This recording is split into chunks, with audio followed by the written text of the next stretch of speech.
bienvenidos a este espacio de reflexión y en este caso, pues de reflexión y arte. Esta noche vamos a trabajar con un texto del maestro Franz Kafka que se llama Carta al Padre. Sí hay que hacer una introducción. Carta al Padre es posiblemente, bueno, en realidad en Kafka este texto es muy conocido, es muy sencillo.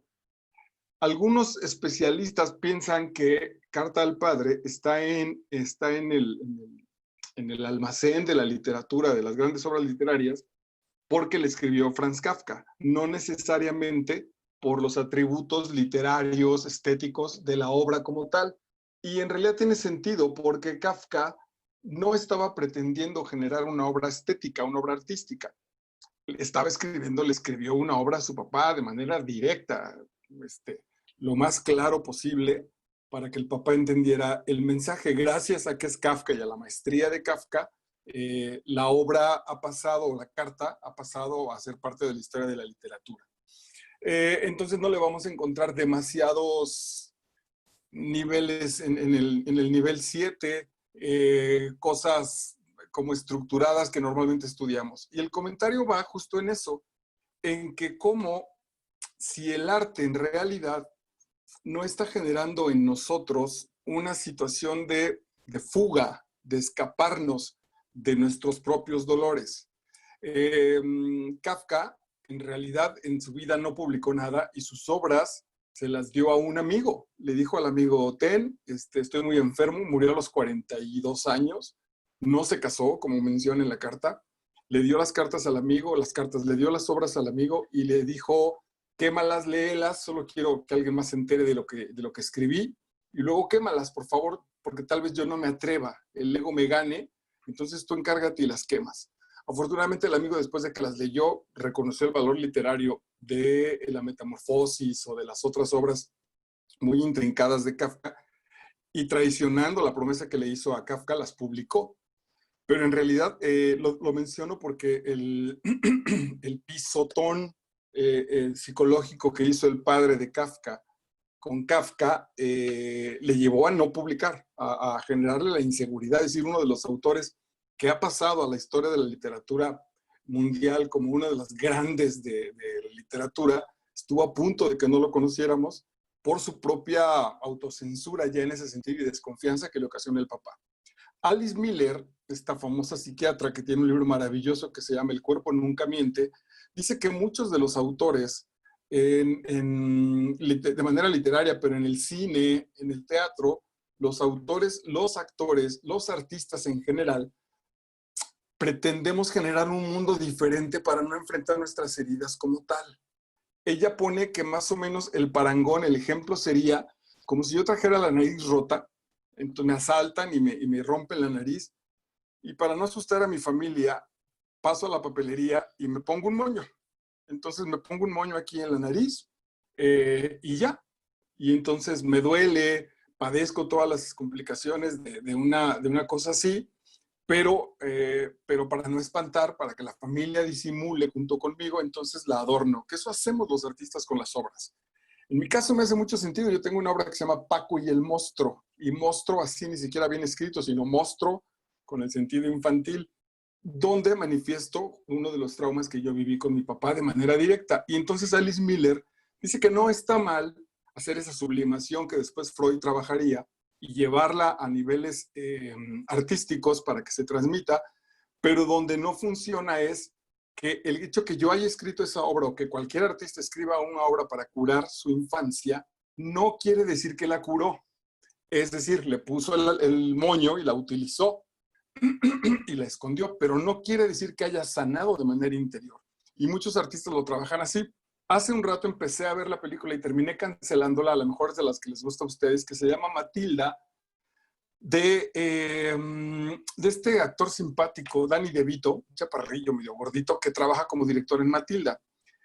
Es una obra que han recomendado mucho, que es una niña muy linda, y yo la corté a los 10 minutos de verla, porque justo pensando en que íbamos a trabajar hoy también con eso, me parece que Danny DeVito pone una familia chistosa en un asunto que no tiene nada de chistoso. Es una niña que dicen que por su desarrollo intelectual, según la película, a los 3 años ya sabía guisar y hacía unos hotcakes de maravilla, y que la mamá era un poco, no, abusaba de ella, pues, en términos psicológicos, la dejaban ahí encerrada, el hermano era un patanazo, pero cuando lo hacen ver de manera chistosa, pensaba también en este programa de Derbez, de la familia Peluche, cuando, cuando que es falso pretender reírnos de nosotros, que sí nos podemos reír, pero la risa va a ser profunda y liberadora una vez que estamos sanados. Pero si no hemos sanado y nos reímos, es solo generar más humillación, como ya he estado trabajando en las heridas emocionales, que tenemos columnas en el canal, cápsulas en el canal.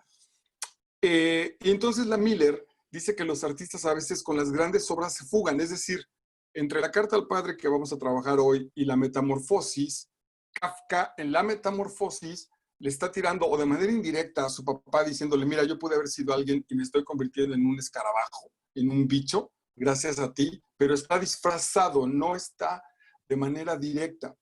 O frente a la carta, donde sí lo establece. Y entonces Alice Miller dice que nosotros como consumidores del arte, ¿cuántas veces preferimos fugarnos en obras que no nos lastimen para no enfrentar nuestras heridas? Entonces una telenovela fea, barata, espantosa, pensamos que alguien más que está en la pantalla está sufriendo más que nosotros. Entonces mucho cuidado con su tiempo, con su salud mental y emocional, ahora que está, pues que se presta mucho para ver series y películas, tengan mucho cuidado.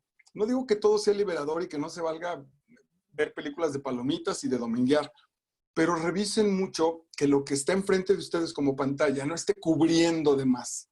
Si las heridas que yo tengo, que me causó mi familia o me causó un hombre, entonces de pronto las disfrazo porque la protagonista de la serie sufre más que yo. Entonces, bueno, hay alguien peor que yo. Tiene toda la intención para manipularnos y para no dejarnos crecer.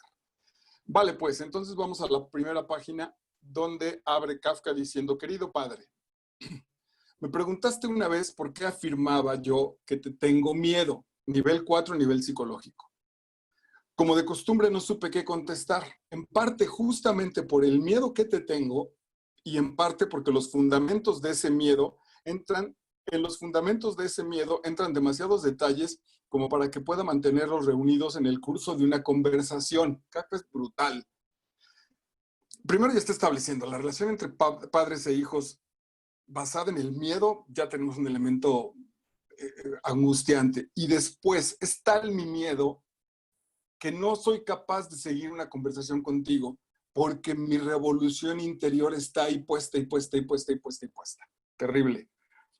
Alguna vez mi hijo Rodrigo, practicando las cosas matemáticas por el segundo, tercero de primaria, tuvo la sensatez de decirme, estoy muy asustado con tus gritos. Te lo juro que creo que sí le puedo entender, pero estoy más preocupado por hacerlo bien para que no me grites que por el asunto matemático. Fue muy fuerte para mí en términos emocionales, pero tiene todo el sentido, pues, porque el papá pensamos que a partir de la fuerza y a partir de la presión, la mente se va a abrir. No, justamente es todo lo contrario, lo estamos cerrando. Y aunque intente ahora contestarte por escrito, mi respuesta será, no obstante, muy incomprensible, porque también al escribir el miedo y sus consecuencias me inhiben ante ti. Y conste que está escribiendo Kafka desde la adultez. Y porque la magnitud del tema excede mi memoria y mi entendimiento. El asunto del miedo entre padre e hijo va más allá de lo que me acuerdo. Casi está diciendo, todo lo que ha habido entre nosotros es miedo de mí para ti. Para ti el asunto fue siempre muy sencillo. Claro, otra vez, el adulto Miller, esto es interesantísimo, dice que no es que el adulto haya olvidado su niñez, lo que no quiere es recordar su dolor. Por ejemplo, ella pone un ejemplo bellísimo, muy fuerte. Va una pareja con un hijo de 3 años, van a dominguear, la están pasando muy bien, y el hijo quiere una paleta, quiere un helado, y entonces se acercan al helado, el papá bastante alivianado, y compran 2 paletas para ellos, grandes, y al niño no le dan, bajo el asunto de que va a tirar la paleta, se la van a compartir. Y tratan de explicarle. Y entonces el niño empieza a llorar porque él quiere su paleta. A tal grado fue el berrinche que los llevó a la psicóloga para que preguntaran qué pasó. Y la Miller lo que les dice es que el niño quería la experiencia de tener una paleta. Y entonces le pregunta al papá, 20 pesos, aunque la tire, no valen 20 pesos la experiencia de decir, quiero ser como ustedes. El niño estaba incluso rindiendo un homenaje. Los amo tanto que la imagen de ustedes con paleta divirtiéndose, yo quiero ser parte de eso. Yo sé que ahorita es posible que ahorita no pueda, pero quiero intentarlo. Entonces dice, ayudar al niño a sostenerle la paleta. Si no se la acaba, entonces mejor yo no me compro y me como la de él, o la regalo, o la tiro, lo que sea, pues, pero lo que estoy pagando es la experiencia de mi hijo al comerse la paleta. El papá dice, no, porque justo lo que no queremos es desperdiciar dinero, que la tire. Si de aquí que nosotros se la sostenemos le podemos dar, eso es lo lógico. Y entonces le dice, sí, lo lógico para ti, que estás pensando uno en el gasto y dos, de entrada ya también le estás diciendo inútil a tu hijo. Pero hay una importantísima que tiene que ver contigo. A ti te hicieron lo mismo y entonces el papá dijo, sí, a mí me hicieron exactamente lo mismo. Y dice, justo estás repitiendo lo mismo porque a ti tampoco te gustó. Y es muy probable que tú también hayas hecho ese capricho. Y el tipo le dice, sí, lo hice y me pegaron. Yo a él ya no le pegué. Entonces, la cuestión psicológica es, ¿por qué este cabrón, no obstante que es su propio hijo, por qué este cabrón de qué goza para tener un derecho nuevo que yo todavía padecí? Entonces, vean la mecánica súper interesante. Es decir, yo mismo con todo el aliviane, con todo lo que ya había estudiado, ya no bebía, bla, bla, bla, fui capaz de pegarle un par de gritos a Rodrigo y de ofenderlo. En mi casa no me lo hicieron a mí como niño, pero recuerdo que sí sufrieron mucho mis dos hermanos, que eran horas y horas y horas, porque el asunto familiar no estaba bien establecido y a ellos les costó mucho trabajo. Eso, bueno, entonces, por ahí va, y si ustedes están estrenándose como papás y todavía falta el proceso de educación, entonces tienen que sanar a plenitud ese proceso de niños para que no lo hereden de manera gratuita a los bodoques que ahí vienen.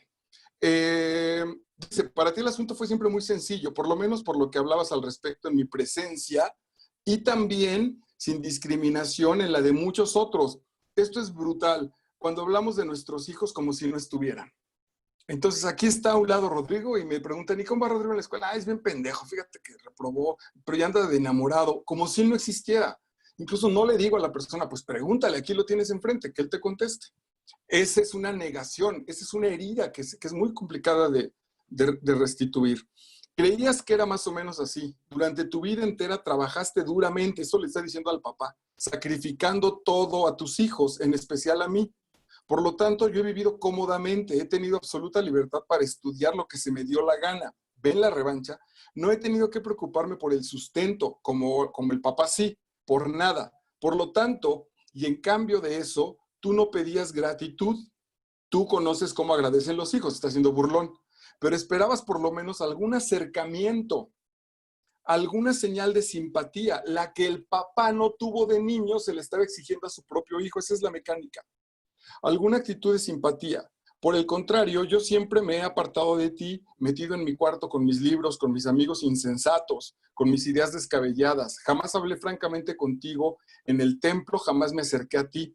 En Frasenbad no fui jamás a visitarte, tampoco he conocido el sentimiento de familia, ni me ocupé del negocio ni de tus otros asuntos.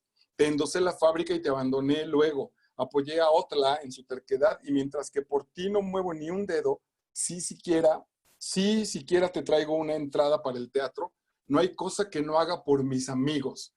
Le está reclamando el papá lo que es una especie de obligación amorosa de parte del papá, porque él no la tuvo. Ese es el mecanismo que hay que descubrir. Mi frialdad, alejamiento, mi ingratitud, y me lo echas en cara como si fuese culpa mía. Vamos a la página 6. Esta consabida interpretación tuya me parece correcta solo en lo que se refiere a tu falta de culpa en cuanto a nuestro distanciamiento. Pero también estoy yo igualmente exento de culpa. Kafka ya de manera adulta y racional y artística está diciendo no hay culpas, hay responsabilidades. Eso hace 2 siglos. Si pudiera conseguir que reconocieras esto, entonces sería posible, no digo una vida nueva, para ello los dos somos demasiado viejos, pero sí una especie de paz, no un cese, pero sí una atenuación de tus incesantes reproches. Si están leyendo la copia que les mandé, puse un asterisco y puse en mis gráficos, eso se dice, a un muerto. vuelvan a leer este párrafo, no me voy a regresar, pero vean cómo la voz del papá está guardada en nosotros. Mi papá puede estar muerto, pero yo sigo cuestionándome cosas que a lo mejor a mi papá no le agradarían.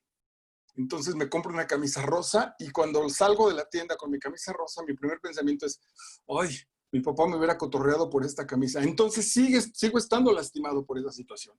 Entonces, para que a lo largo de la lectura no les gane el ego diciendo, ay, tú no te sientas lastimado, tú no te apuntes con el saco porque tu papá es bien chido y tu papá ya se murió y ya no está. No, puede estar como imagen. Si no es el papá, esta violencia pudo haber sido representada o por la figura paterna o por la mamá incluso.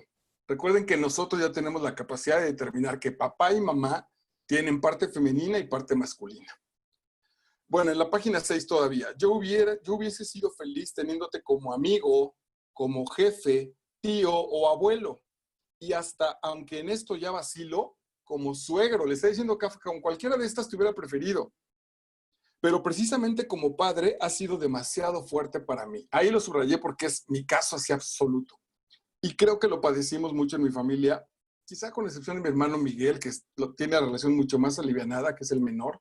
Pero mi mamá, mi hermano Ulises y yo, los tres, hemos reconocido que mi papá era maravilloso amigo, compadre, cuate, compañero de fútbol, compañero de escuela, pero pareja y papá, no fue tan fácil, tuvo sus cositas.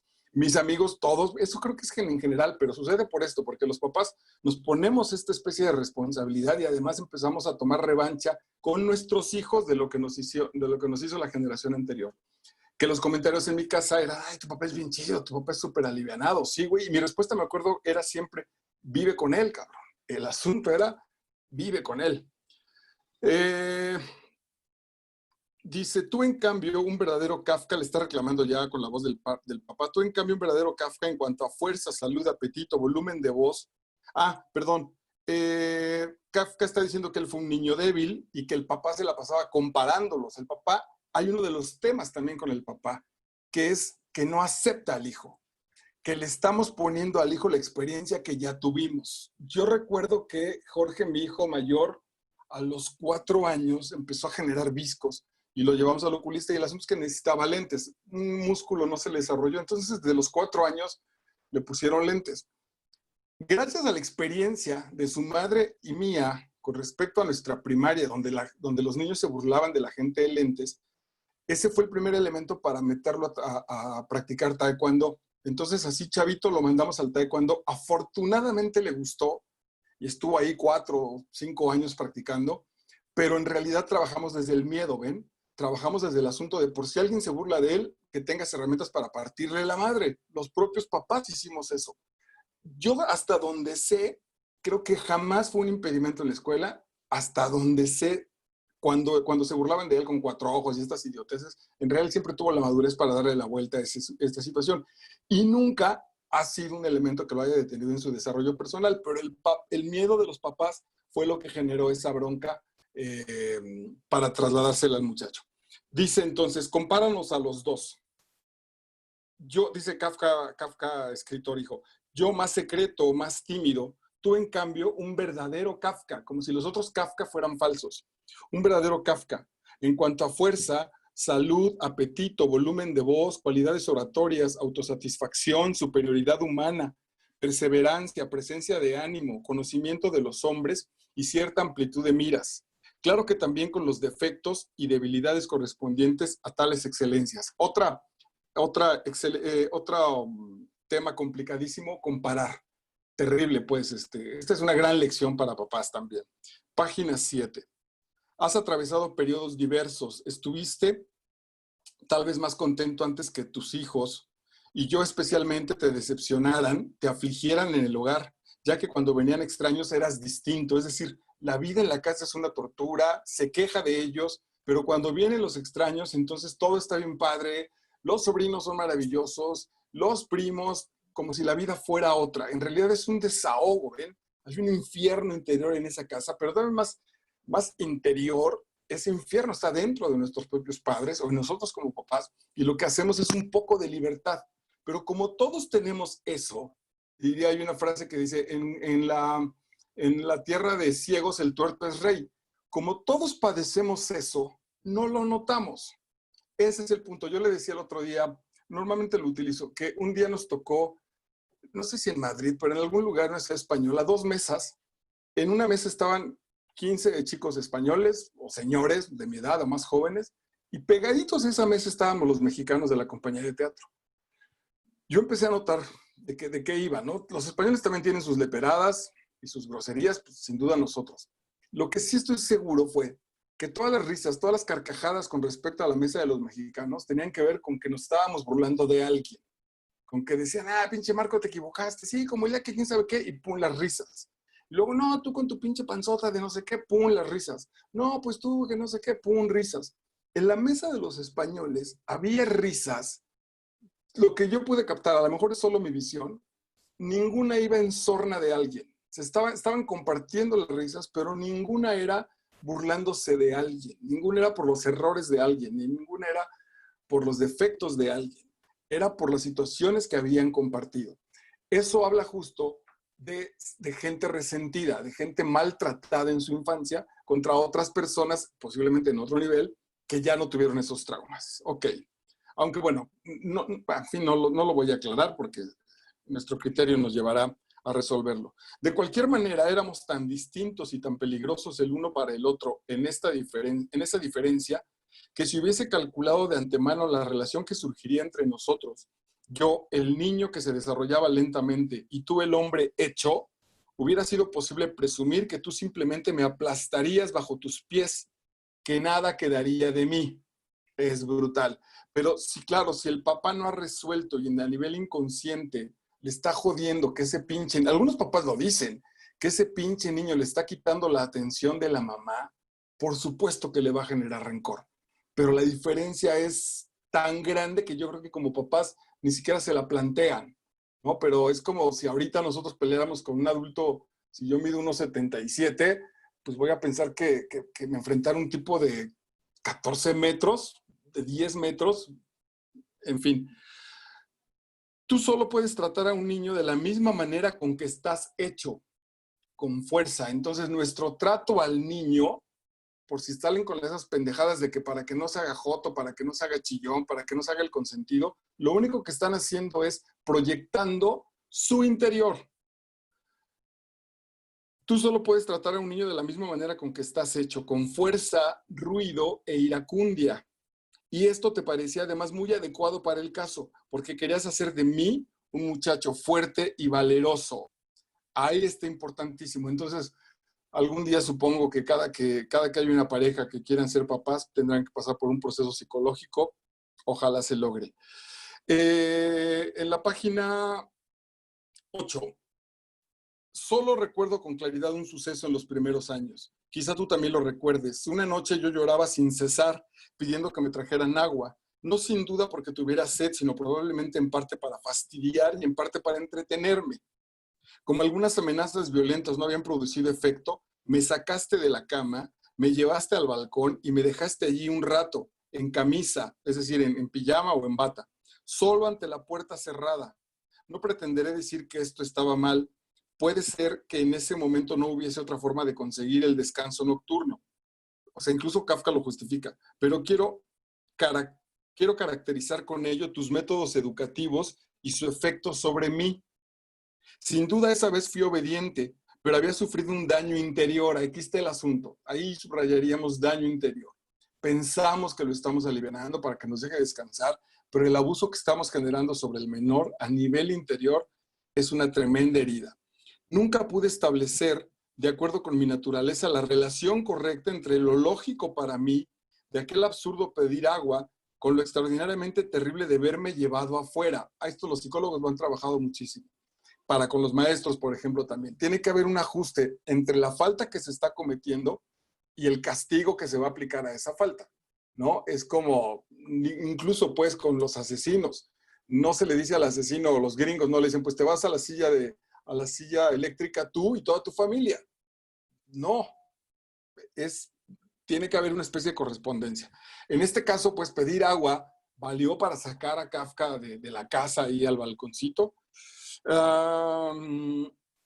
Todavía años más tarde me perseguía la visión aterradora de ese hombre gigantesco, mi padre, esa última instancia que podía casi sin motivo venir de noche a sacarme de la cama y llevarme al balcón. A tal punto, yo no era nada para él. Ahí está el asunto, que la información que se da cuando nos portamos mal y los papás son así de violentos, es que no valemos, es que somos una carga, es que la vida de los papás sería más feliz si yo no estuviera. Y eso a nivel interior después requiere mucho trabajo en la terapia. Nivel 9, porque además, cuando lo manifestemos, seguramente la respuesta es que, ah, estás loco, güey, ¿cómo crees? Güey, pero si tú lo dijiste, o sea, incluso yo te veo, cuando no te ocupas de mí, estás más contento, estás más alegre, o sea, lo estoy viendo, no me digas que no, si lo estoy viendo, no, ¿cómo crees? Bla, bla. Entonces también ahí viene una herida a nuestra psique. Tu opinión era la correcta y cualquier otra absurda, exagerada, insensata, anormal. Asumías ante mí el enigma de los tiranos, cuyo derecho se funda en su persona y no en la razón. Entonces, Marco, ve por el pan. Mamá, pero está lloviendo y no tenemos paraguas. Ve por el pan, mamá, pero ¿por qué yo? Porque yo lo digo. No porque ayer fue tu hermano, no porque yo tengo gripa, no porque yo estoy cocinando, no, porque yo lo digo. Pues aquí lo importante no es quién tiene razón, sino quién lo va a decir. Por lo menos así, ok, todos mis pensamientos se hallaban bajo tu poderosa presión, incluso también aquellos que no coincidían con los tuyos, y especialmente estos. Mucho cuidado entonces con las opiniones que vierto, sabiendo que a mi papá no le van a agradar. En la página 10, bastaba con estar contento por cualquier causa, absorbido por ella, llegar a casa y expresarla para que la respuesta fuese un suspiro irónico, un meneo de cabeza, un golpeteo de los dedos sobre la mesa. Ah, yo vi cosas mejores. Otra vez, a partir de la envidia. Yo les decía a mis alumnas que cuando la mamá dice, ¿qué? Tu novio, que la chingada, que andas de loca, bla, bla. Digo, imagínense la envidia que les tiene la mamá pensando en que ustedes, pues, solo por su cuerpito, ya tienen ahí un pinche güey. Delgadito, que se bañó, que a lo mejor se viste lindo, que tal vez ya hasta carro tiene.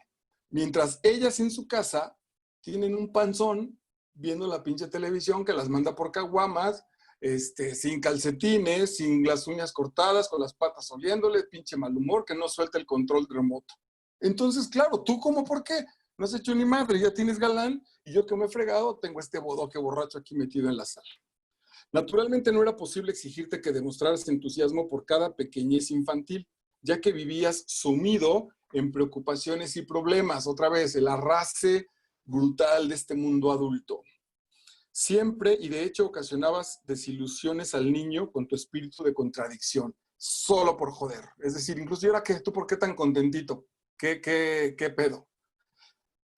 Tales decepciones de niño no eran decepciones de la vida común, sino que como estaba de por medio tu persona, medida y patrón para todo, daban en lo más profundo. Aquí Kafka empieza a reconocer esta terrible desventaja, porque además ojalá fuéramos medianamente neutrales con relación al papá. El asunto es que nosotros lo amamos cabronamente. Es nuestro héroe. ¿Qué es borracho? Pues ya sé. Que tiene otra familia, que le pega a mi mamá, que me pega a mí, que es injusto, lo que quieran. Pero es como si compitiéramos. Nuestro amor por ese güey es más grande. Entonces, ese amor nos vuelve muy ciegos. Claro, después justo también, entonces, cuando estamos enamorados, enamoradas, también nos generamos esa ceguera. También no queremos ver cosas que son evidentes en nuestra pareja, como ya aprendimos a pasarlas con el papá, ya estamos entrenados con estos lentes súper oscuros para no ver las realidades con la futura pareja. Así habla mi padre de mi amigo al que ni siquiera conoce, solo por el hecho de ser mi amigo. Es decir, solo el hecho que tengas un amigo, o papás que llegan a decir, ¿a poco tienes amigos, güey? ¿Quién va a querer ser tu amigo? Al propio hijo. Es importantísimo de psiquiatría, lo sé que es desde hace 20 años, tal vez ya estén mejorados, pero si ya son papás, de manera así secreta para ustedes, búsquense un test de paternidad. Algunas de las preguntas son con el nombre de los mejores amigos de tus hijos, que es muy injusto, porque nosotros sí no sabemos los compadres, los primos, los tíos, el dueño de la fábrica, el jefe. los vecinos, pero ellos pocas veces se saben el nombre de nuestros hijos, de nuestros amigos como hijos. Es decir, siempre me acuerdo toda la vida, mi papá con uno de ellos fue siempre, siempre, siempre el chaparrito, el greñudo, el chaparrito, güey. Ay, el mono este naquito. 15 años de mi amigo y jamás pudo decir su nombre. Algo ahí había, sin duda, al interior, una especie de rencor o de desinterés. Era como si no tuvieses la menor conciencia de tu poder. Tú, en cambio, descargabas los golpes de tus palabras a diestra y siniestra. No te compadecías de nadie, ni en ese momento ni después. Ante ti, uno se hallaba totalmente indefenso. Si además tenemos papás frustrados, cuya única posibilidad de desahogo de esa frustración es en la casa, pues después los hijos vamos a acabar tomando lecturas de Zoom de carta al padre. Página 11. Pero así era tu manera de educar. Creo que tienes talento educativo. A una persona como tú le hubiese sido sin duda útil en su educación. Hubiera reconocido lo sensato de tus observaciones, no se hubiera preocupado por nada y habría obrado tranquilamente. Pero para mí, un niño, toda palabra que me dirigías era como precepto divino. Nunca lo olvidaba. Lo asimilabas como el medio más eficaz para juzgar el mundo, más que nada para juzgarte a ti, y en eso fracasabas completamente. Claro, yo me acuerdo que mi papá, pues sí, en sus comentarios no se medía. Yo no recuerdo haber sido grosero con la gente, nunca. Me acuerdo, yo estaba muy chavito y él me metía con sus compas a chupar a los carros. Entonces, o me llevaba al trabajo, no sé qué situación, por qué estaba yo con él. El chiste es que metían un pomo sus amigos en el carro, o cuando íbamos al fútbol que me llevaban al estadio, pues desde que ya íbamos en el carro, pasaban a comprar un pomo y ya empezaban a chupar. Pues como lo haría yo, sin duda, pues ya estaba el chavillo que no molestaba. Y sus amigos, iban puros hombres, iban tirándole, diciendo cosas a las mujeres en la calle. Mi papá nunca lo vi hacer eso. Sin embargo, sí tenía una frase que me decía cuando pasaba una chica guapa, que todos los demás veían, bla, bla, que él volteaba a verme y me decía, ¿no te gusta para mamá? Y se los juro que yo se me resquebrajaba la cabeza así de, güey, ¿sí lo harías? ¿Cómo sería ese mecanismo? Entonces yo incluso en esa especie de solidaridad le decía no, y ya se les hacía muy simpático y se reían, y ándale, güey, te chingó, quiere más a su mamá que a ti. Ellos entendían su mundo de adultos, pero no, nadie se ponía en entender de dónde yo estaba pescando el mío. Entonces, que de pronto fuera eso, imagínense para el niño la posibilidad de ese cambio, pues de decir, y además otro valor importantísimo, la gente que vale es la gente bonita. O sea, la gente la que me atrae es la bonita. Y la otra, lo bonito está afuera, no aquí adentro. ¿No? Ya quisiera yo alguien que dijera, eh, que el patán le hubiera dicho, mire esa chava, y que el güey dijera, está mejor, que a su hijo le dijera, está más guapa tu mamá, ¿verdad?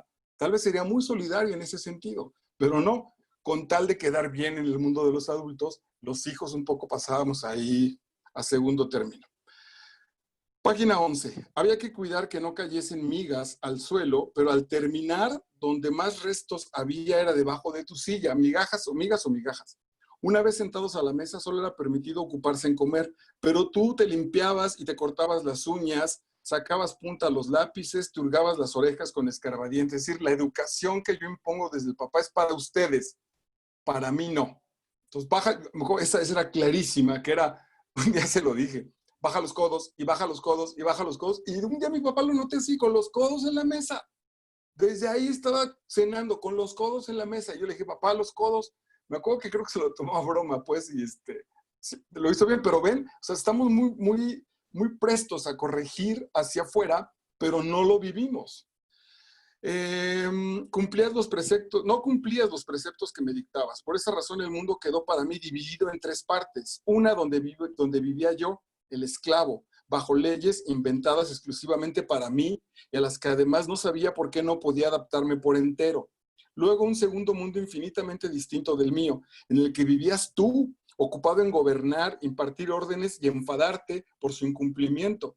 Y finalmente un tercer mundo donde vivía la demás gente, feliz, libre de órdenes y de obediencia. Acuérdense que también esto ya lo trabajamos con Demian, pero si de por sí los adultos apenas si podemos con cada uno de nuestros departamentos de la vida. Imagínense los niños, sin explicaciones.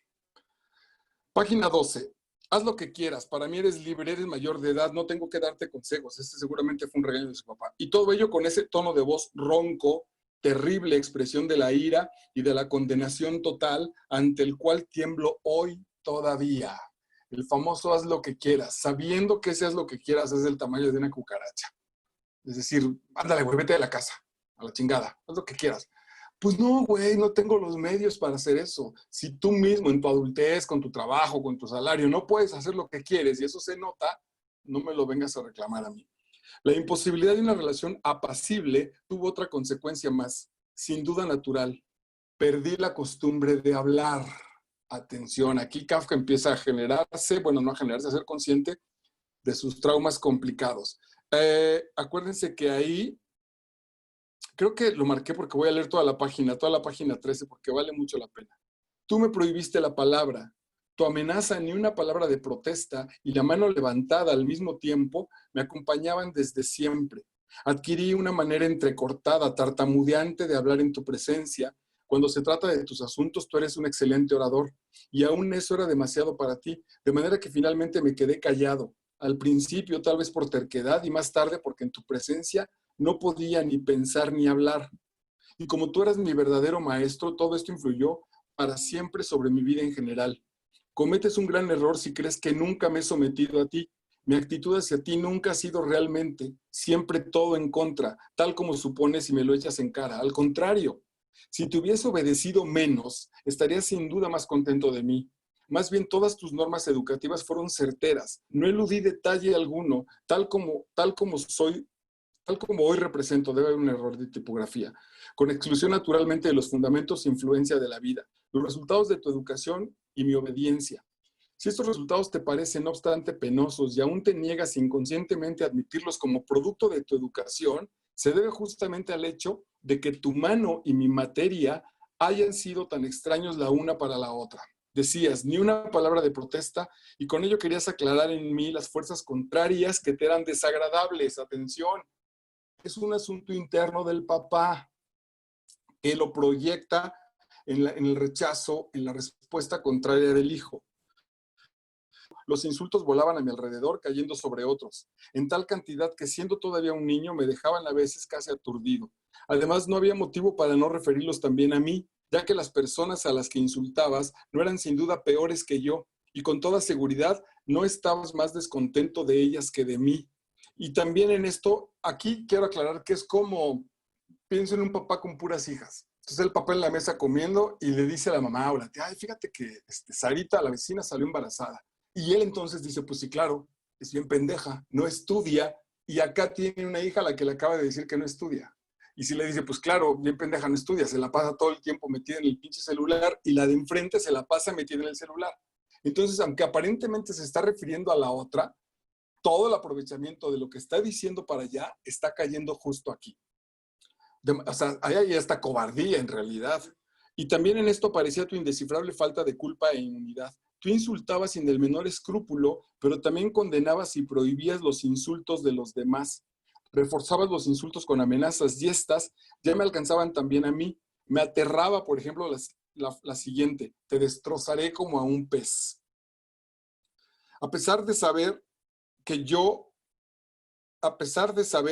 que nada peor seguía a tales palabras. Ok, pero la amenaza era tal, el asunto emocional era tal que con eso bastaba. Ya abajo en el subrayado. Si comenzaba a hacer algo que no fuera de tu gusto y tú me amenazabas con el fracaso, el respeto por tu opinión era tan grande en mí que el fracaso, aunque fuese mucho más tarde, era irremediable. Perdí la confianza en mis actos. Yo era inconstante, indeciso. Una vez más me guardo de afirmar que llegué a ser como soy solo a causa de ti. Tú acentuabas únicamente lo que ya existía, pero acentuabas enormemente porque eras muy poderoso frente a mí y empleabas en eso todo tu poder. Es decir, que a lo mejor sí traemos una personalidad callada, una personalidad introspectiva, tímida, pero con este apoyo del papá, pues se vuelve verdaderamente arrinconada. Uno estaba castigado en cierto modo antes de saber que había hecho algo malo. esa es también espantosa. En la página 15, el grado de ira y de enojo no parece estar en relación correcta con el asunto. Ahí se nota cómo entonces hay un asunto neurótico, hay un asunto. Acuérdense que parte de cómo podemos encontrar la neurosis es porque las respuestas son mucho más elevadas, agrandadas que el estímulo. Entonces, cuando me pisan en el metro, una persona no neurótica, bueno, pues igual, hoy me pasó, iba trotando y una señora iba muy descuidada y se paró justo cuando la iba a rebasar, se hizo a un lado. Entonces chocamos un poco con los hombros. La señora me dijo, perdóneme, y yo me seguí. Creo que tengo que ser más amable. Pude haberle dicho, sí, no pasa nada, señora, solo me seguí. Con eso le mostré le mostré mi enojo. Pero me parece que no está afuera. Si yo a partir de ahí me detengo y le digo, pinche vieja estúpida, ridícula, gorda, marrana, trote más, venga temprano, no se meta en la pista, vieja estúpida, inconsciente, la respuesta ante el estímulo estuvo por acá. Ahí estoy hablando ya no de la situación, sino de la que yo tengo guardado aquí, de mi propia neurosis. Si tenía la sensación de que tu cólera no podía haber sido provocada por esa nimiedad, algo que es tremendo, yo lo platicaba el otro día con el ejemplo que ponía, era que tiré un día un vaso de leche y mi papá se puso como loco. Afortunadamente un compadre me dijo así como, no, tranquilo, me estaba sentando, es decir, estaba reconociendo en mí que el elemento no había sido para tanto, que algo pasaba con ese adulto enloquecido. Ese es el trabajo que hay que hacer con los niños. Bueno, todavía recientemente, padecemos algunos de estos maestros irracionales, ¿no? Que también tienen el poder y vienen absolutamente neuróticos. Buscabas constantemente una huida interior casi siempre. Es decir, una de esas partes, esta está trabajada también en estos daños infantiles que tenemos en las cápsulas, como ante eso entonces lo que vamos a generar era huir. Yo, en realidad, pues sí les puse algunas nalgadas a mis bodoques, pero yo considero que no fui realmente un papá golpeador. Y sin embargo, me enteré, y tampoco nunca, bueno, algunas veces sí, pero no era de todos los días llegar absolutamente borracho a la casa pateando, pero muchas de las ocasiones era tal mi neurosis, mi frustración, etcétera, que me cuentan mis hijos que me veían desde la parada del autobús, desde mi casa se notaba, entonces calculaban la hora en la que yo llegaba y cuando me veían bajar del autobús apagaban las luces. Entonces yo llegaba a la casa y pensaba que ya estaban dormidos, ya cenaba, veía la tele, lo que sea, pero en realidad estaban fingiendo, se estaban haciendo los dormidos para no tener contacto conmigo. Y se supone que yo fui tranquilo. Imagínense las casas, bueno, cada uno vivimos nuestra propia experiencia. Hubo también, por suerte, momentos de excepción. Ok, y narra ahí algunos. En la página 16 yo puse cuáles momentos lindos. Cuando mi madre estaba gravemente enferma, el papá fue solidario. Y tú, estremecido por el llanto, te aferrabas a la biblioteca. O cuando estuve enfermo yo la última vez y viniste silenciosamente a verme en el cuarto de Otla y te paraste en el umbral y estiraste el cuello a fin de verme en la cama. Y me saludaste solo con la mano por consideración. En tales momentos echaba uno a llorar de felicidad y hoy vuelvo a llorar mientras lo escribo. Fíjense, este es muy tierno, muy fuerte, la capacidad amatoria de los hijos, como el que desde la puerta haga el papá así de, hola, enfermo, aliviánate, puta, nos hace el día, le hizo la vida al pinche Kafka.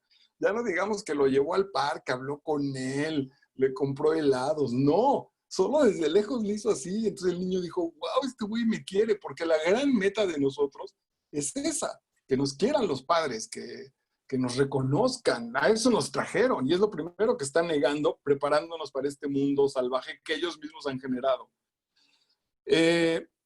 También tienes también un modo particularmente bello y poco frecuente de sonreír, tranquilo, apacible y afable, capaz de hacer por entero feliz a aquel que lo recibe. No puedo recordar si durante mi infancia tu sonrisa me fue dedicada especialmente alguna vez, pero sin duda ha debido ser así, ya que no puede admitirse que me la hayas negado entonces, cuando aún te parecía inocente, cuando era todavía tu gran esperanza. Ahí puede haber otro elemento de frustración.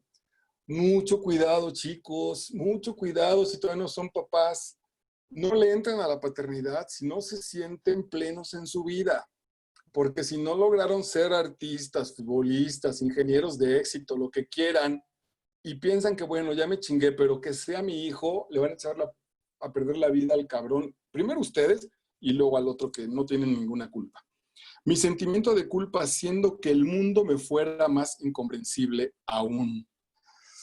Ah, me acuerdo de todas esas grandes charlas, que eran lindas, sin duda, porque mi papá era muy inteligente, pero yo notaba que había ahí un asunto en el que yo decía, papá, es que tú no sabes quién soy. Cuando él me insistía tanto en que la gente buena y la gente que quería cambiar al mundo, que se podía cambiar al mundo.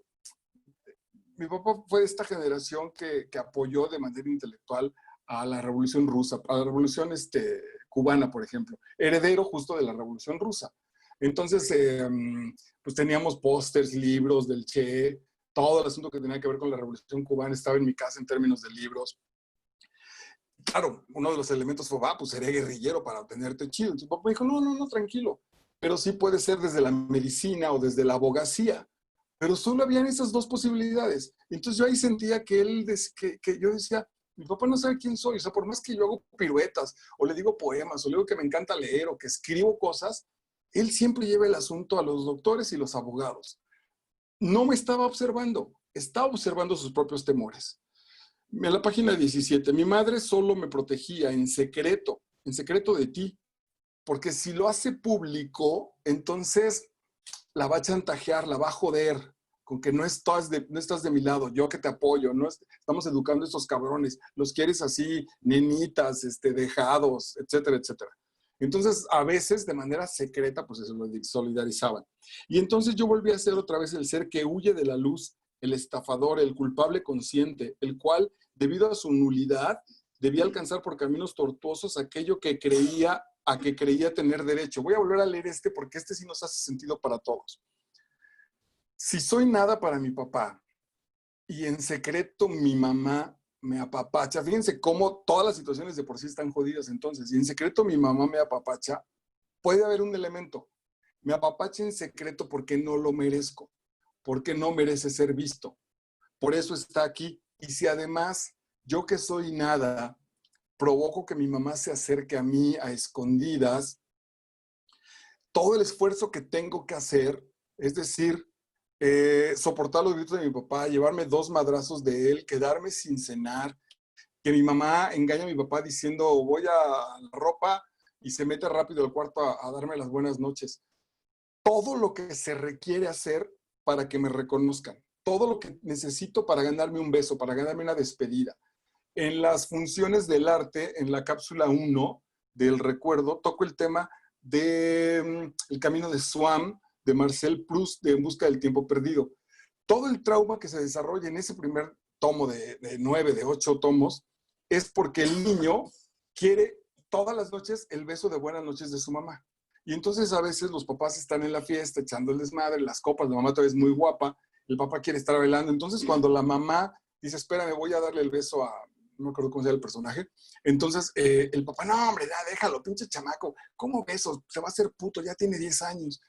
Y ese pobre niño sufre cada noche con el beso. Cada que hay fiesta, el niño se empieza a angustiar porque dice, hoy no va a haber beso de mi mamá. Es un trauma, es una herida profunda. Entonces, cuando crecemos, Marquito, cualquiera de los Vidal, todo el esfuerzo que tenemos que hacer para generarnos el éxito en la vida. Dice uno de los psicólogos con los que trabajé que era muy probable que por eso yo había estudiado actuación, para que me reconocieran, para que la gente me aplaudiera, porque mi papá eran solo exigencias.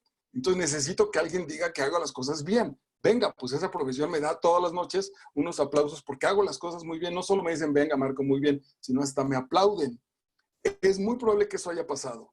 Pero aquí el punto es que entonces después con la novia, con el trabajo, con el éxito, con un mejor puesto en la oficina, me vuelvo retorcido. Tengo que estar haciendo montones de cosas para ganarme el éxito porque aquí me lo enseñaron. Ese es el problema. Ok. Ay, qué rápido. Es que da mucha reflexión. Página 18. Lo que tú debiste conquistar mediante la lucha, porque le costó trabajo en su propio nivel al papá, nosotros lo recibimos de tus manos. pero la lucha por la vida que a ti te fue accesible de inmediato y que por supuesto nosotros no podemos tampoco eludir, tuvimos que enfrentarla más tarde, en la edad adulta, con armas infantiles. Si el papá usa ese pretexto de que que ustedes no han pasado por lo que a mí me costó, aquí tendría que haber un negocio, una negociación sana. Los gringos la resuelven muy bien, por cierto. Algunos. Cuando yo crezco y me enfrento a las cosas de la vida, me enfrento con dos situaciones. Ni con la fortaleza ni la violencia con la que este güey lo resolvió. O sea, no con la capacidad de demostrarme que lo hice. Y sí aniñado, sí consentido por el propio papá que me reclamaba. Es decir, ni siquiera es coherente. Si sabes qué, güey, neto, no te voy a tratar bien porque en este mundo nadie te va a tratar bien. Entonces venga a la calle y órale. Es neto, o sea, el güey es honesto y afuera me enfrento con eso y digo, va, mi papá tenía razón, incluso le agradezco, pero si las caricias me las cuenta, me las reclama, porque él no las tuvo, entonces cuando salgo a la realidad donde no hay esas caricias, me manda en los dos lados perdido. Ok, página 21. Si quería escapar de ti, también debía hacerlo de la familia y hasta de mi madre. En ella era siempre posible encontrar protección, pero tan solo en relación contigo. O sea, también la mamá está tan metida como su propio niño no se desarrolló, también está padeciendo este asunto infantil con el papá, que entonces solo se acerca a mí cuando el papá fue violento. No hay un acercamiento honesto, porque si no traiciono al papá. No quiero problemas. Entonces, si Marco quiere ser bailarín, yo como mamá no lo agarro y me lo llevo. Y entonces digo, pues es que este güey quiere ser bailarín y se pelean y discuten y ella defiende su punto de vista. No, sino entonces cuando no está el papá me pone el canal para ver a los bailarines, pero nada más llegando la paga. Es decir, quiere ser solidaria, pero no acaba de serlo. Yo me acuerdo que incluso fue tema aquí, yo tenía unos amigos en la escuela, que un compañero que su mamá todos los días incluso era cuando, bueno, todas las tardes, a las 4 de la tarde, nosotros salíamos de la escuela a la 1, a las 12:30 del día, todos los días a las 4 de la tarde se los llevaba a natación y no era cerca, se los llevaba bastante lejos. Pues en como una hora de camino, les llevaba tortas, era un sufrimiento todos los días para llevárselos. Y entonces, pero bueno, el chico estaba desarrollándose, tenía un cuerpo atlético, y yo le dije a mi mamá que si hacía ese paro y nos llevaba, y pues por supuesto que no, o sea, el asunto fue no, está muy lejos, no hay manera, o sea, tema acabado, no hay forma. Claro, la consecuencia en ese momento también, bueno, ya me hice otra cosa o lo que quieran, o a lo mejor me salí a la calle a jugar fútbol y después también se molestaron porque era yo un vago y porque etcétera, etcétera. Pero recuerdo que cuando le pregunté a mi amigo que llegó a las competencias nacionales, dice que al principio fue muy complicado porque el papá no quería que fueran a la natación, pero la mamá dijo es que les gusta la alberca y los voy a llevar. Y esas discusiones en la noche, la mamá varias veces recibió golpes de este patán. O sea, le pegó y los hijos lo vieron. Sin embargo, me parece que lo alcanzaron a resolver de otra manera en tanto una solidaridad neta con la mamá. Pero bueno, no es para juzgarla. Estaba atrapada en el mismo elemento. Te amaba demasiado. Demasiada era su fidelidad, habla todavía de la mamá hacia ti, como para que en la lucha del hijo ella pudiese constituir en forma duradera un poder espiritual independiente. Ahí está también la mamá cegada ante este amor doble, porque ella también fue una hija creada así, y además ahora con el marido, y si además culturalmente las mamás, cuando menos en mi tiempo, pero veo que muchas ahora todavía lo siguen haciendo, no generan un asunto de libertad, no generan un asunto de independencia, pues se entregan igualito que los hijos. Vámonos hasta la página 29.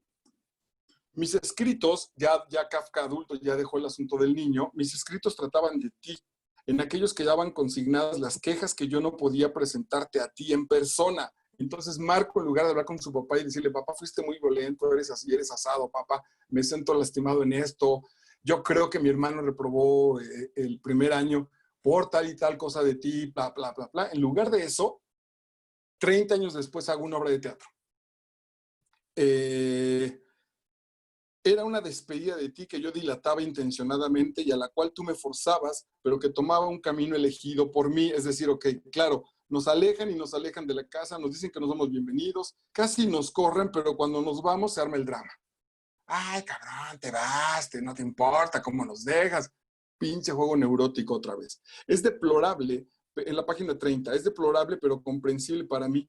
Desde que tengo uso de razón he tenido preocupaciones tan hondas por la conservación de mi existencia espiritual que todo lo demás me daba lo mismo. Otra vez. Entonces, adultos que crecimos con una niñez así, con papá alcohólico, con el temor de que llegue, de que no llegue borracho, de que choque, de que a qué hora llegue, de que traiga el dinero, eso me hace mucho sentido. Las cosas divertidas de la vida no las vamos a gozar, nos van a parecer superfluas. De verdad, hace rato grababa también, o ayer grababa una cápsula donde mencionaba justo que para mí, por ejemplo, apenas la semana que entra vamos a trabajar con el texto de La Cabaña, que me parece una novela dominguera, un poco ahí nice, pero justo como un ejercicio para abrirme a eso. Porque en mí, las películas domingueras de palomitas, ir al parque, solo caminar, perder el tiempo, no tiene sentido para mí. Tiene un valor muy importante. Para mí no son opción las cosas básicas, las cosas simples, no. Porque tengo que estarle demostrando todavía a mi papá que soy útil para algo, que no estoy perdiendo el tiempo, que sirvo para algo, para que me diga bien, bien, eso cabrón, incluso los domingos vas a trabajar. No tengo tiempo para estar tirado viendo un partido del deporte que ni le entiendo. En mi caso, en la página 30, en mi caso fue la única defensa contra la crisis de nervios provocada por mi angustia y por los cargos de mi conciencia. Los cargos de mi conciencia de no haber sido capaz de llenar tus expectativas. Bueno, tengo casos muy cercanos de adultas ya, adultas guapas, profesionales, estoy coachando a un par de ellas, que no se sienten mujeres hechas, mujeres poderosas, mujeres atractivas, inteligentes, y entonces constantemente se están generando menos valor, tienen cuestiones con la bronca de ansiedad, tienen comportamientos neuróticos, porque siguen queriendo agradar al papá. En algunos casos, pidiéndole perdón porque no fueron hombres. Hay montones de mujeres que en el fondo siguen pidiendo disculpas porque no fueron niños. Imagínense el tamaño de esa pendejada. Y no es pendejada. Bueno, los argentinos manejan la palabra pendejo como infantil, que tiene mucho sentido. Entonces, sí, es una pendejada. O sea, seguimos atorados, mujeres hermosas de 30 años, que siguen atoradas pidiéndole perdón a su papá por no haber tenido pene. Es abismal el asunto. Como no estaba seguro de nada, dice Kafka el niño, necesitaba a cada momento una nueva confirmación de mi existencia. Mucha atención, depende dónde lo estamos generando.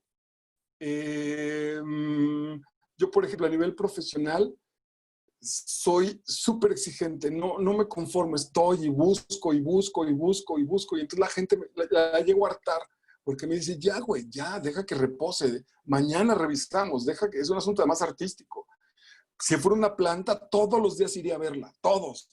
Me digo, güey, ya no puedes hacer nada, la planta va a crecer por sí misma, ya hiciste lo que tenías que hacer. Revisemos si somos, ya con puros adultos, pero de niños, y ahorita si somos gente chismosa, si somos gente que estamos comentando hacia afuera, que no podemos tener un momento de calma, que estamos comiendo y estamos, ay, ¿te fijaste? Contando chismes, contando cosas negativas, el choque, los balazos de hace poco, el coronavirus, de la Navidad la vamos a tener o no. Esa ansiedad es estar intentando justificar, estar intentando confirmarnos a cada momento. Yo traigo tema ahorita porque hay una chica que yo no sé cómo medirlo entre la constante caricia y acercamiento a su novio. O sea, quiere estar, así lo dice incluso, todo el tiempo encima de él, besos, abrazos, ta. Y yo lo que digo es revisar desde la parte más sana, ¿cuánto de eso es un impulso amoroso neto? ¿Y cuánto de eso es una confirmación de saber que alguien me ama? Que ya no le corresponde a la pareja, porque es una herencia de acá. Es decir, ok, yo por ejemplo soy de esos que digo, bueno, a veces viene mi chica aquí, compartimos el home office, y yo estoy súper a gusto, así de, la veo trabajar, yo haciendo mis cosas, leo, voy, vengo, ella igual, y yo estoy así hasta orgulloso, así de, qué chido. Pero no sé si de parte de ella, por ejemplo, se está haciendo un gran esfuerzo porque le gustaría besarme, abrazarme, hacerme caricias, parar y jugar.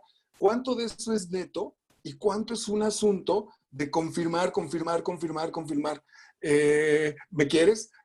Bueno, hace tiempo tuve una relación que fue así, súper agotadora.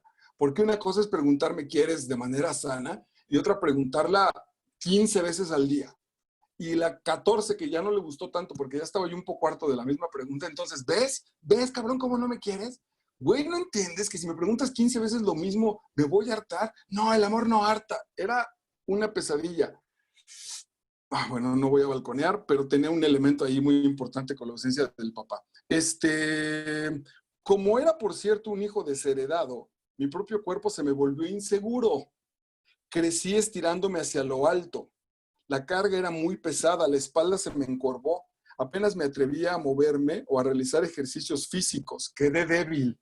Chicos, mucho cuidado con este asunto del cuerpo. El cuerpo viene a veces determinado por el asunto de los papás desde la niñez. Ya sabemos de niños obesos, etcétera, etcétera. En mi caso, el caso de mi hijo, mi segundo hijo, empezó a hablar de manera normal. Bueno, era un niño delgadito, ya es un niño muy alto, es una persona muy grande, mide 1,97, pesa pues 90, 100 kilos, anda por ahí. Pero bueno, lo que les quería decir es que recién que nos separamos la mamá y yo, el niño se fue, cuando yo me separé de ella, se fue hablando bien, hablaba normal. 3 meses después, empezó a chuparse el dedo y empezó a volver a decir la L por la R. Entonces fue así como de, yo me acuerdo que le digo, hagan de cuenta que él decía Lodrigo en vez de Lodigo, en vez de Rodrigo, ¿no? Y entonces me llamó mucho la atención, pensé que estaba jugando, hasta que no, hasta que se quedó, comprobamos que era un asunto que empezaba iba para adelante. Justo con esta escuela vecina ahí de la prepa que se encargaba de educación especial, ahí me hicieron un parísimo hermoso unas maestras, y entonces llevamos a Rodrigo a la terapia. No, no era ni siquiera por la separación del papá, más allá de la culpa. La mamá consiguió trabajo. En el trabajo le cuidaba el hijo al dueño de la empresa. Y entonces empezó a descuidar a Rodrigo. No lo castigó, no lo dejó sin comer, pero el espacio que la mujer cargaba a la niña o al niño, no me acuerdo qué era, lo atendía, ya no era de Rodrigo ese espacio. Y ni siquiera era su hermano. Entonces este niño, Rodrigo, a sus 6 o 7 años, empezó a tartamudear, empezó a regresar, tuvo una regresión. Dijo, si el asunto para que me carguen es volver a ser niño, voy para atrás. Imagínense el tamaño de la disposición psicológica. De ese tamaño es el amor. O sea, voy para adelante, empiezo a hablar y crezco, pero si eso va a implicar que mi mamá me va a abandonar, ni madre. Entonces empiezo a regresar, empiezo a ser bebé. Lo resolvimos a tiempo, se arregló y bueno, para adelante. Pero lo pongo como un ejemplo de esas cosas que pueden suceder. Bueno, vamos a adelantar a la página 33. Vamos, el tiempo está padre. Casarse, dice Franz Kafka, imagínate el trauma, que hasta el punto para casarse fue también un asunto complicado. Casarse, fundar una familia, aceptar los hijos que lleguen, mantenerlos y hasta encaminarlos un poco en este mundo inseguro es, a mi entender, lo máximo que puede alcanzar un hombre. Es el ideal de Kafka. El que tantos aparentemente lo consigan con facilidad no es prueba, en contrario, porque en primer lugar muchos en realidad no lo consiguen y en segundo lugar esos no muchos por lo común no lo hacen, sino que meramente les sucede. Es decir, bueno, pues embaracé a la novia y me tengo que casar, no es que yo lo haya trabajado, sino que me lo fui encontrando en la vida, digamos que me pasó. Página 36.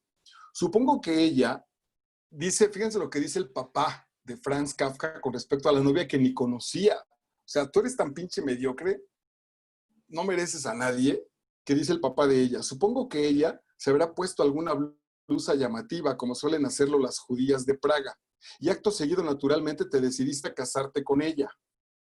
Yo no te entiendo. Eres un hombre grande, vives en la ciudad y no encuentras nada mejor que casarte enseguida con una cualquiera. Vean la madriza. O sea, la novia de su hijo lo que le está diciendo. Y también lo que le está diciendo a él, eres incapaz de escoger bien. Las mujeres valen por el tamaño de sus tetas. No eres capaz de enamorarte, eres capaz de solo seguir unas tetas. Aquí el asunto brutalmente enfermo es que está hablando de mi mamá. Cuando mi papá se refiere así de una mujer y dice, güey, solo te casaste por sus tetas, entonces tú, ¿por qué te casaste con la mía, con mi mamá, baboso? Eso es lo que no alcanzamos a ver desde ese punto de los papás. Eso es lo enfermo, ¿no? justo como la cuestión está que cuando nos vamos a casar, todo el mundo nos recomienda no casarnos. Pero todo el mundo que nos recomienda no casarnos, ojo, es casado. No creo que jamás me hayas humillado más profundamente que con estas palabras, ni que me hayas mostrado con mayor claridad tu desprecio, claro, hasta con la gente. Incluso no sé si lo subrayé, lo vamos a leer, que se burlaba de la novia a partir de él. O sea, le dijo a la chica, pues debe estar muy mal, porque para andar con este pendejo, imagínate qué tiene que pasar. Aplastante. Página 37. La dificultad esencial, independientemente por desgracia del caso, en sí era que a ojos vistas soy espiritualmente incapaz de casarme. Ya lo reconoció. Estoy, dice Kafka, tan traumado, no he resuelto mi infancia.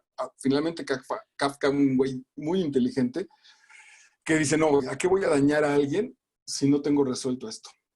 No tiene sentido. Desde el momento en que adopto la decisión de casarme, ya no puedo dormir. La cabeza me arde día y noche. La vida ya no es vida, porque el papá le dijo, tú eres un pendejo, eres incapaz de mantener a una mujer, ni siquiera la vas a satisfacer. 2000 idioteces. Son otras causas. La presión general del miedo, la debilidad y el menosprecio de mí mismo. Si Kafka hubiera leído las conversaciones con Dios, nos diría lo que le madreó a Kafka fue el trabajo interno, no estaba afuera. Y todo esto pues es la herencia del amado Padre. Página 39. El desenlace final es seguro. Debo abstenerme, decir, no me voy a casar. Pero el principal obstáculo para mi matrimonio es mi certeza ya indestructible de que el mantenimiento de una familia y aún su conducción requieren imprescindiblemente de todos esos factores que he reconocido en ti, de la conjunción de todos ellos, los buenos y los malos, tales como se hallan orgánicamente reunidos en ti, es decir, fuerza y escarnio del prójimo, salud y cierta desmesura, elocuencia y osquedad, confianza en sí mismo y descontento para cualquier otra persona, superioridad mundana y carácter tiránico, experiencia de los hombres y desconfianza ante los demás. Luego, además, virtudes intachables como ser, aplicación, perseverancia, presencia de ánimo, valentía. De todo esto no tenía yo comparativamente casi nada o solo muy poco. Y en estas condiciones me atrevería a casarme viendo que aún tú mismo debías librar tan dura batalla en el matrimonio y hasta fracasabas ante los hijos. ¿Ven el asunto con el mecanismo espantoso? Si mi papá, que era el tipo más inteligente que yo conocí en el mundo, no logró lo que quería en la vida, ¿qué me espera a mí? Página 41. Hay dos clases de lucha. La lucha caballeresca, donde se miden las fuerzas de adversarios independientes. Cada uno está solo, pierde solo, gana solo. Y la lucha del parásito, que no solo pica, sino que también chupa la sangre para conservar su vida. Aquí comercial, no se pierdan, no sé el director, pero no se pierdan, sé que es reciente, la película Parásitos, una película de Corea del Sur, que recién ganó el premio a la mejor, ganó el Oscar a la mejor película extranjera. Es una joya. Y tiene, no directamente el asunto de los papás, pero es una joya. Así es el soldado mercenario y así también eres tú. Eres incapaz en la vida, pero para poder arreglarte en ella a tu gusto, sin preocupaciones y sin remordimientos, quieres demostrar que yo te quité toda tu aptitud para la vida y me la guardé en el bolsillo. Es decir, pues otra vez, mi papá borracho, una de las cosas que más me lastimaban, no nos dio tiempo de terminar, una de las cosas que más me lastimaban cuando sus amigos, gente muy cariñosa, por cierto, y que a los hijos nos querían mucho, porque al final de cuentas mi papá como amigo era maravilloso. Entonces, cuando yo iba con los amigos, bueno, me daban dinero, me cargaban, me decían que estaba muy lindo. Ser hijo de ese señor era una delicia en tanto como amigo. Claro, entonces, bueno, hablaban de todos los talentos de mi papá y de que conoció al autor, al pintor, y que pudo haber escrito y que le recomendaron y que fue. Y entonces ya un poco adentro en la casa, cuando preguntamos, oye, Pai, bueno, ¿y qué pasó? Pues ¿por qué no publicaste? ¿Por qué no fuiste famoso? ¿Por qué no hiciste lo que querías? Por ustedes. Ese era el asunto. Por ustedes. Y la respuesta es, ¿y nosotros qué hicimos? Pues nacer, cabrón, como diría el buen Segismundo. Con nacer. Ese es el desmadre, ese fue tu gran castigo. Tu desconfianza por los demás es tan grande como mi desconfianza por mí mismo. Esa es fuertísima. en lo que me has educado. Yo no te niego hasta un cierto derecho a esa objeción que además contribuye por sí sola a la caracterización de nuestras relaciones. Claro está que las cosas no pueden ajustarse en realidad también la una con la otra, como los argumentos en mi carta, porque la vida es algo más que un rompecabezas, pero gracias a las enmiendas que surgen en esta confesión, gracias a que lo escribo y que no puedo ni quiero extender hasta el detalle, imagínense lo que les pude haber contado, se ha logrado a mi parecer algo tan próximo a la verdad que podrá tranquilizarnos un poco a los dos y hacernos más fáciles la vida y la muerte. Franz. Bellísimo. Bueno, pues soluciones, ya estamos ahí, ya estamos atorados. Yo desde el martes pasado les hablaba que si no sanan esta relación con Dios, no importa la edad, ahorita estoy pensando en mi mamá, si no sana la relación con sus hijos, con su papá o su mamá, si no termina de sanar la relación con su marido, porque en su caso ya es viuda, también le va a costar mucho trabajo porque lo que está ahí generando es la relación con los hombres. Y todavía sus 3 hijos estamos muy cerca de ella, y vienen los nietos y los amigos y los hombres que se le atraviesen en la vida. Hay que restablecer eso. Y hay una muy importante que yo les decía de la del martes. Nuestras relaciones hacia la figura de Dios están muy contaminadas por la relación que tuvimos con el papá. Como una manera de papá Dios, de Dios Padre, a nivel inconsciente, es el mismo término que tenemos con respecto al papá.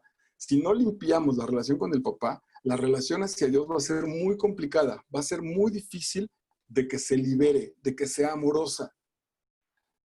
Yo estoy trabajando a mi medianía de edad, un Dios amoroso, un Dios entregado, un Dios que no me pide nada, un Dios que si hoy a las 3 de la tarde decidí tener sueño y acostarme, no me ve como huevón, no me ve como tienes cosas que hacer, hay libros que trabajar, podías estar haciendo, no, de manera a sentirme aceptado por eso. Y algo muy importante que requiere trabajo, porque ya en el coaching me enfrento con mucha gente que una vez comprendido el proceso, que dice, ok, mi papá estaba muy madreado, porque estoy hablando y juzgando a mi papá en la peor parte. Imagínense la infancia de mi papá. Si la mía fue rudísima, con un tipo que estudió economía, que acabó su carrera, con una mujer que se puso a estudiar ya mayor para seguir avanzando, que no han parado de leer en toda su vida, que ha creado grupos de autoayuda. Si con esos papás yo siento que mi infancia fue una madriza, imagínense la de mi padre, que ni siquiera vivió con sus papás, o el otro día lo decía mi mamá aquí, la de ella a sus 7 años con los papás que no sabían leer ni escribir.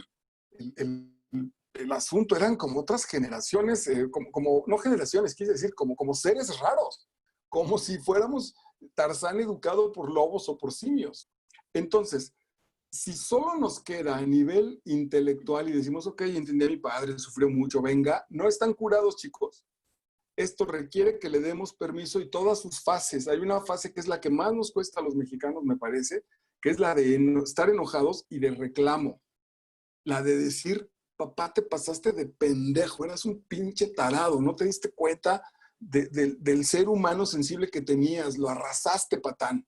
Entiendo tus putos miedos, pero te portaste como una bestia, eres un estúpido. Lo desahogo. Terapia, cartas, grupos de ayuda, coaching, etcétera, para liberarlo, porque hay que ser solidarios con el niño que estuvo lastimado. Con el niño que fue lastimado, cuando nosotros desde nuestra adultez somos solidarios y le generamos confianza, ya lo podemos traer con nosotros, ya lo podemos jalar. Incluso cuando el niño me jale y me encapriche y me diga, güey, pórtate cabrón, tu jefe te regañó, miéntale a la madre, no hagas el trabajo bien, ya puedo yo dialogar con él y decirle, a ver, Marquito, ok, gracias por avisarme, así se los voy a poner en un texto, porque así dice que lo trabajemos una de las autoras que acabo de leer. Gracias por avisarme, monstruo, porque sí, mi jefe se pasó de lanza. Sin embargo, tu coraje todavía está puesto con lo que nos hizo nuestro papá. Pero acuérdate que ya lo perdonamos, que ya trabajamos y que para ti y para mí, que ya somos fuertes, esta situación nos habla de su frustración, no nos habla de nosotros. Entonces, gracias por tu aviso, déjame tomar mi decisión. Y venga, parece llano, parece básico, parece juego, pero no, es absolutamente neto. Porque si no, vamos a seguir con esta constante. Y otra vez, el peligro mayor es que lo vamos a heredar de manera ciega, lo vamos a pasar simplemente así. Bueno, creo que voy a integrar claro, el arte, pensaba que voy a integrar la obra de La Metamorfosis de Kafka. Dentro de algunos jueves la vamos a leer, vale la pena, para también hacer una comparación de esta carta con un asunto más literario. La doctora, ahí está que estaba mencionando, dice que las obras, es decir, que a la gente le gusta más, Alice Miller, que a la gente le gusta más La Metamorfosis, que trata de cómo un tipo se va a dormir, Gregorio Samsa, y en la noche se va dando cuenta que se va convirtiendo en un escarabajo hasta que despierta y se da cuenta que es un bicho, y ahí acaba la obra. Dice que le gusta más ese proceso que la carta al padre, donde el hijo le dice al papá, pues te pasaste de lanza, me humillaste, no me casé por ti, no publiqué, bla, bla, bla, bla. Y ella tiene la teoría de que nos gusta más esta parte no porque sea más bella, sino porque esta nos duele. Entonces no la vamos a aceptar. Esta es muy fuerte. Hace rato que les decía, con eso abrí la charla, que dejé de ver Matilda de Danny DeVito, fue porque me parece que jugar con el abandono de una niña, con estos personajes ridículos, Danny DeVito, si fue un niño maltratado, que yo creo que lo fue, le quiere dar la vuelta. Quiere hacerle como, bueno, ok, no pasaba nada, ¿no? Le puedo sacar jugo y hacerme el chistoso. No, güey, si le sacas jugo y te haces el chistoso, no estás aceptando que sufriste. No estás aceptando que a los 5 años una niña que no es atendida sufre un chingo, que puede estar llorando en las noches y diciéndole a Dios que se quiere ir, que se la quiere llevar, que se la lleve de esta vida, que si pudiera se suicidaba porque está sufriendo cabrón. No le veo el chiste, no le veo la manera de hacer un juego con eso. Fíjense que soy bastante abierto, incluso reconozco que hay algunas cosas que hasta las tienen bastante bien hechas y que creo que debería ser la opción. Con los personajes de Derbez, de Alzheimer se llaman, creo que los personajes, donde son una pareja de viejitos que se le olvidan. A mí me parece, pues porque yo lo viví con mi papá, que hay cosas que no son tan fáciles de hacer un chiste. Sin duda hay unas que sí, pues, que pueden ser, pero hay elementos que son verdaderamente perturbadores. Yo que estuve ahí, no sé si de manera tan sencilla, creo que no tendría bronca con un chiste, pero no sería una cosa que a mí me diera mucha risa. Yo sigo haciendo bromas. Les he dicho que mi papá era maravilloso porque una vez que se enfermó le podías regalar el mismo libro todos los días. El mismo, le dice, papá, te traje este. Ay, no lo he leído. Y al otro día le dabas el mismo, lo sacabas así de su librero y le decías, papá, te traje este libro hoy. Hoy no lo he leído. Entonces, bueno, nos ahorraba mucha lana en libros. Pero había otras cosas que no tenían la menor gracia. Entonces, igual con el asunto de la infancia. Mucho cuidado, decía entonces. Eh, y con el arte que estamos consumiendo y con el arte que vemos. Mucho cuidado con las películas domingueras. Y, ay, el niño sufrió mucho, esos papás eran bien ojetes. Porque cuando lo ponemos en la pantalla, estamos dejando de ser conscientes que si nos duele y lo detectamos, es porque nos está pasando a nosotros. Eso que está pasando allá, que nos está haciendo sufrir, donde nos tenemos que hacer cargo, es aquí. Tengo 2 ejemplos que están aquí. Gaby me mandó un texto que se llama Muchos sabios, otras vidas. Es un texto maravilloso de un psiquiatra espectacular, lo trabajaremos, donde habla de vidas anteriores. Y me hace mucho sentido en mi queridísima amiga que esté interesada en vidas anteriores. Mi único tema con las vidas anteriores es que no estamos disfrutando esta. ¿Por qué me preocuparía de quién fui hace 500 años? Pues porque esta no me gusta, cabrón. Entonces quiero saber quién fui o quién puedo llegar a ser, porque esta no está chida. Entonces ahí indirecta para la Gavirusca, que revise por qué ese. Y mi chica maravillosa acaba de ver 7 pecados capitales. Es una película muy fuerte, pero la situación es que la vio sola en su casa. Es una película ruda, que ella me dijo, uy, me dio mucho miedo, estoy a punto de apagarle. Pues nada más tú, loca, te pones a ver eso, estando sola. Pero tiene mucho sentido, porque hay un proceso en ella de estar investigando. Esa obra trata, la película que es muy buena, vale la pena que la vean, trata sobre qué es el bien y qué es el mal, quién lo regula y hasta dónde se castiga. Ese proceso está pasando ahorita Itzel. Itzel está encontrando, está determinando en su vida qué cosas están bien, cuáles no, con cuáles se queda, cuáles castigar, cuáles no merecen castigo, etcétera, etcétera. Entonces no es nada gratuito pensar que voy a buscar una peli y pongo esta. No hay nada gratuito. Y creo que ya los jodí porque a partir de hoy van a ser responsables de todo, de lo que piensen, de lo que lean, del canal que vean. pero está mejor porque puede generar una vida de mayor calidad. Descansen, nos vemos el próximo martes en las conversaciones con Dios y el jueves, léanlo, alcáncenlo a leer La cabaña, mi primer análisis sobre un bestseller. Va a estar chido. Abrazos.